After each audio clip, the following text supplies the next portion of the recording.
প্রিয় দর্শক, আমি সাব্বির মিডিয়া। তো এখানে আমি 3 জন মেয়ের ভিডিও করেছিলাম তাদের অনুমতি ছাড়া। তারপর তারা হঠাৎ করে দেখে ফেলে, আমি খুব ভয় পেয়ে যাই। তো সম্পূর্ণ ভিডিওটি দেখুন সামনে কি হয়। প্রিয় দর্শক, আপনারা দেখতে পেলেন তারা আমাকে ডাকলো। তো জানি না কি হয়, কাছে যেতে আমার খুবই ভয় লাগতেছে। আপনারা সম্পূর্ণ ভিডিওটি দেখতে থাকুন প্লিজ। আপনি ফোনে কি করেন? আমি ওই যে একজন ইউটিউবার, বুঝছেন, তাই মানে ভিডিও করতেছি, মানে পার্কে আসলাম, দেখলাম।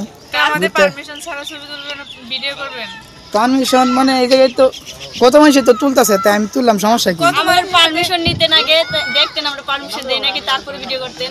না ঠিক আছে, পারমিশন ছাড়া ছবি মানে ভিডিও করা এটা তো ঠিক না। না ঠিক আছে, মানুষ দেখলে খালি প্রেম করতে ইচ্ছে করে না। না না না ওইরকম বিষয় না, আপনি মাইন্ডে নিচ্ছেন কেন? ঠিক আছে, মানে পার্কে আসলাম মানে ঘুরতে, তাই ভিডিও করতেছি। ভিডিও করলে জিজ্ঞাসা করে ভিডিও করব না ঠিক আছে, এখন কি আপনাকে ভিডিও কি করা যাবে? না না, করা যাবে না। করা যাবে না? জি না। একটু করি, না না না, সমস্যা কি? দেখেন ইউটিউবে স্যার আপনারা তো ভাইরাল হয়ে যাবেন। দর্শক, আপনারা দেখলেন তারা আমার সাথে খুবই সুন্দর ব্যবহার করেছে এবং হাসি মুখে কথা বলেছে।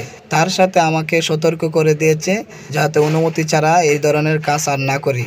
আপনাদেরকে বলে দিতে চাই, কারো অনুমতি ছাড়া কোনো মেয়ের ভিডিও অথবা ছবি তুলবেন না। আর আমার এই ইউটিউব চ্যানেলটি সাবস্ক্রাইব করে দিবেন প্লিজ।